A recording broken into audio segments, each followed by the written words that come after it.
known tonight. But Iowa is one of few states that the counting actually started earlier. So Iowa started opening those absentee ballots over the weekend. They started counting those ballots yesterday. So talking to county auditors, they're very confident that they'll have some projected winners tonight. All righty there. Thank you so much there, Mitty Hicks, for breaking it all down for us in Iowa as we continue to always bring you the latest here on News Now from Fox. Special coverage continues. The election 2020. Thank you again for your insight as well. Let's bring in now Andrew Kraft. Andrew, you just heard the big news there in Florida. We heard it earlier from our Fox 13 local station there in Tampa, but now the Fox News Channel Decision Desk is calling it for President Trump in Florida once again. That's right, Mike.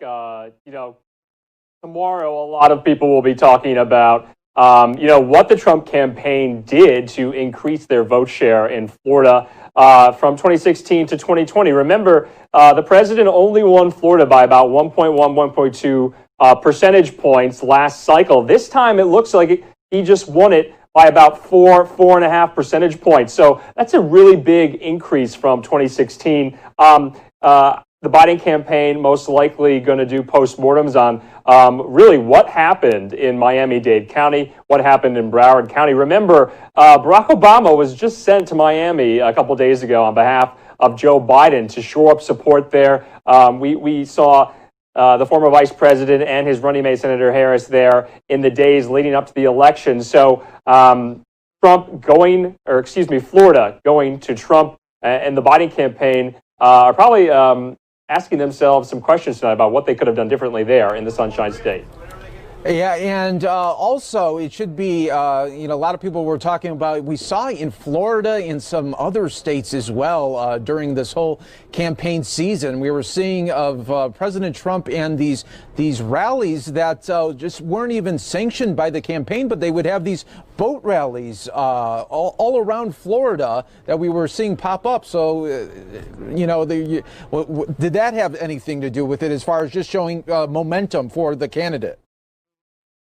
Well, Mike, I'm sure the Trump campaign will tout those boat rallies in the intracoastals and the canals of Florida as a key factor in this win. I'm sure about that. I'm sure there'll probably be fundraising off that as well. But it's going to be interesting to also see, like I mentioned before, the share of Latino vote, how much of that went to Trump. Remember, Democrats cast President Trump as a someone who doesn't necessarily get along with the Latino share of the national population. But if that's the case in Florida, where he really picked up a large share of the Latino vote, that will be turned on its head, that whole ideological framework. Again, also we'll be looking at the senior vote too. In Florida, we were saying, can Biden really carve into that lead that Trump had in 2016 with those voters 65 years and older. So it'll be interesting to look at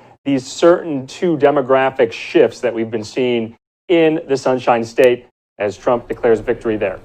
All right, Andrew. Yeah, the first big state that we were waiting on, Florida, going for President Trump. We will wait for other big states to call it, and we will be standing by there waiting for that moment there. Andrew Kraft, thank you so much. Let's go now to a live news conference from Speaker of the House, Nancy Pelosi, that's just getting underway.